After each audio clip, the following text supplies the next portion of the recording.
यदृच्छालाभ संतुष्टो द्वंद्वातीतो विमत्सरः समः सिद्धाव सिद्धौ च कृत्वापि न निबध्यते। जो बिना इच्छा के अपने आप प्राप्त हुए पदार्थ में सदा संतुष्ट रहता है, जिसमें ईर्ष्या का सर्वथा अभाव हो गया है, जो हर्ष शोक आदि द्वंद्वों में सर्वथा अतीत हो गया है, ऐसा सिद्धि और असिद्धि में सम रहने वाला कर्मयोगी कर्म करता हुआ भी उनसे नहीं बंधता। गतसंगस्य मुक्तस्य ज्ञानावस्थित चेतसः यज्ञायाचरतः कर्म समग्रं प्रविलीयते।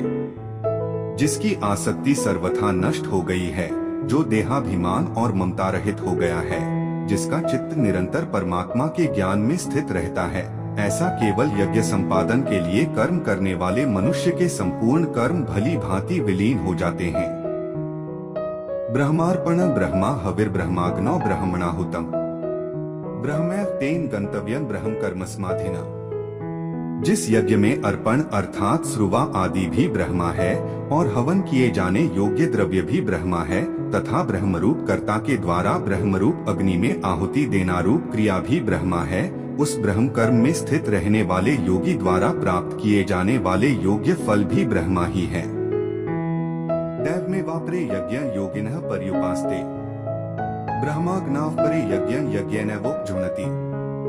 दूसरे योगी जन देवताओं के पूजन रूप पर ब्रह्मा परमात्मा रूप अग्नि में अभेद दर्शन रूप यज्ञ के द्वारा ही आत्म रूप यज्ञ का हवन किया करते हैं।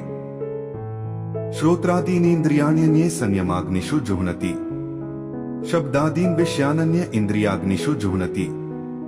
अन्य योगी जन श्रोत्र आदि समस्त इंद्रियों को संयम रूप अग्नियों में हवन किया करते हैं और दूसरे लोग शब्दादि समस्त विषयों को इंद्रिय रूप अग्नियों में हवन किया करते हैं। सर्वाणींद्रिय कर्माणि प्राण कर्माणि चापरे आत्मसंयमयोगाग्नौ जुह्नति ज्ञान दीपिते। दूसरे योगी जन इंद्रियों की संपूर्ण क्रियाओं को और प्राण की समस्त क्रियाओं को ज्ञान से प्रकाशित आत्मसंयम योग रूप अग्नि में हवन किया करते हैं। द्रव्ययज्ञास्तपोयज्ञ योगयज्ञास्तथा परे स्वाध्याय ज्ञानयज्ञाश्च यतयः संशितव्रता है। कई पुरुष द्रव्य संबंधी यज्ञ करने वाले हैं, कितने ही तपस्या रूप यज्ञ करने वाले हैं तथा दूसरे कितने ही योग रूप यज्ञ करने वाले हैं, कितने ही अहिंसादि तीक्ष्ण व्रतों से युक्त यत्नशील पुरुष स्वाध्याय रूप ज्ञान यज्ञ करने वाले हैं। अपाने जुह्नति प्राण प्राणेपान तथा परे प्राणापान गति रुद्ध्वा प्राणायाम परायणा है। अपरे नियताहारः प्राणान प्राणेषु जुह्नति सर्वेप्येते यज्ञविदो यज्ञक्षपित कल्मषा है। दूसरे कितने ही योगी जन अपान वायु में प्राण वायु को हवन करते हैं, वैसे ही अन्य योगी जन प्राण वायु में अपान वायु को हवन करते हैं तथा अन्य कितने ही नियमित आहार करने वालों प्राणायाम परायण पुरुष प्राण और अपान की गति को रोककर प्राणों को प्राणों में ही हवन किया करते हैं। ये सभी साधक यज्ञों द्वारा पापों का नाश कर देने वाले और यज्ञों को जानने वाले हैं। यज्ञ शिष्टामृत भुजो यान्ति ब्रह्मा सनातम नायं लोकोस्त्यज्ञस्य कुतोन्यः कुरुसत्तम। हे कुरुश्रेष्ठ अर्जुन, यज्ञ से बचे हुए अमृत रूप अन्न का भोजन करने वाले योगी जन सनातन परब्रह्म परमात्मा को प्राप्त होते हैं और यज्ञ न करने वाले पुरुष के लिए तो यह मनुष्य लोक भी सुखदायक नहीं है, फिर परलोक कैसे सुखदायक हो सकता है। एवं बहुविधा यज्ञा वित्ता ब्रह्मणो मुखे कर्मजान विद्धि तान सर्वानेवं ज्ञात्वा विमोक्ष्यसे। इसी प्रकार और भी बहुत तरह के यज्ञ वेद की वाणी में विस्तार से कहे गए हैं। उन सबको तू मन इंद्रिय और शरीर की क्रिया द्वारा संपन्न होने वाला जान। इस प्रकार तत्व से जानकर उनके अनुष्ठान द्वारा तू कर्म बंधन से सर्वथा मुक्त हो जाएगा। श्रेयान्द्रव्यम्याद्यज्ञाज ज्ञानयज्ञः परन्तप सर्वं कर्माखिलं पार्थ ज्ञाने परिसमाप्यते। हे परंतप अर्जुन, द्रव्यमय यज्ञ की अपेक्षा ज्ञान यज्ञ अत्यंत श्रेष्ठ है तथा यावन मात्र संपूर्ण कर्म ज्ञान में समाप्त हो जाते हैं।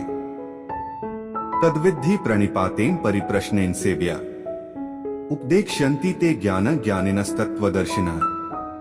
उस ज्ञान को तू तत्वदर्शी ज्ञानियों के पास जाकर समझ उनको भली भांति दंडवत प्रणाम करने से, उनकी सेवा करने से और कपट छोड़कर सरलता पूर्वक प्रश्न करने से वे परमात्म तत्व को भली भांति जानने वाले ज्ञानी महात्मा तुझे उस तत्व ज्ञान का उपदेश करेंगे।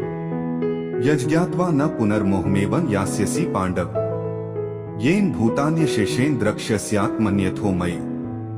जिसको जानकर फिर तू इस प्रकार मोह को प्राप्त नहीं होगा, तथा हे अर्जुन, जिस ज्ञान के द्वारा तू संपूर्ण भूतों को निःशेष भाव से पहले अपने में और पीछे मुझे सच्चिदानंद घन परमात्मा में देखेगा। अपि चेत्सि पापेभ्य सर्वेभ्यः पापकृत्तमः, सर्वं ज्ञानप्लवेनैव वृजिनः सन्तरिष्यसि।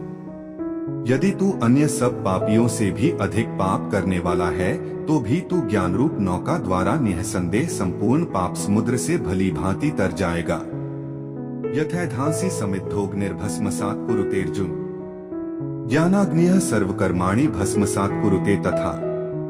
क्योंकि हे अर्जुन, जैसे प्रज्वलित अग्नि ईंधनों को भस्ममय कर देती है, वैसे ही ज्ञान रूप अग्नि संपूर्ण कर्मों को भस्ममय कर देती है। न ही ज्ञानेन सदृशं पवित्र में विद्यते, तत्स्वयं योग संसिद्ध कालेनात्मनि विन्दति। इस संसार में ज्ञान के समान पवित्र करने वाला निःसंदेह कुछ भी नहीं है। उस ज्ञान को कितने ही काल से कर्मयोग के द्वारा शुद्धांतःकरण हुआ मनुष्य अपने आप ही आत्मा में पा लेता है। श्रद्धावान् लभते ज्ञान तत्परः संयतेन्द्रियः, ज्ञान लब्ध्वा परां शांतिं चिरेणाधिगच्छति। जितेंद्रिय साधन प्रायण और श्रद्धावान मनुष्य ज्ञान को प्राप्त होता है, तथा ज्ञान को प्राप्त होकर वह बिना विलंब के तत्काल ही भगवत प्राप्ति रूप परम शांति को प्राप्त हो जाता है।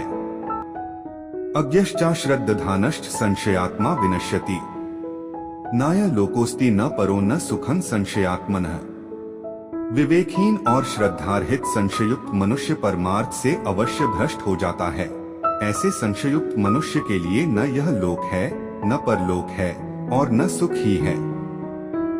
योग संन्यस्त कर्माण ज्ञान संचिन्न संशयम्, आत्मवंत न कर्माणि निबध्नन्ति धनंजय। हे धनंजय, जिसने कर्मयोग की विधि से समस्त कर्मों को परमात्मा में अर्पण कर दिया है और जिसने विवेक द्वारा समस्त संशयों का नाश कर दिया है, ऐसे वश में किए हुए अंतःकरण वाले पुरुष को कर्म नहीं बांधते। तस्माद् ज्ञान संभूतं हृत्स्थ ज्ञानासीनात्मनः, छित्त्वेन संशय योगमातिष्ठोत्तिष्ठ भारत। इसलिए हे भरतवंशी अर्जुन, तू हृदय में स्थित इस अज्ञान जनित अपने संशय का विवेक ज्ञान रूप तलवार द्वारा छेदन करके समत्वरूप कर्मयोग में स्थित हो जा और युद्ध के लिए खड़ा हो जा। तत्सदिति श्रीमद् भगवद गीतासूपनिषत्सु ब्रह्म विद्याया योगशास्त्रे श्रीकृष्णार्जुन संवादे ज्ञान कर्म संन्यास योगो नाम चतुर्थोऽध्यायः। इस प्रकार उपनिषद, ब्रह्म विद्या तथा योग शास्त्र रूप श्रीमद् भगवद गीता के श्री कृष्ण अर्जुन संवाद में ज्ञान कर्म संन्यास योग नामक चतुर्थ अध्याय संपूर्ण हुआ।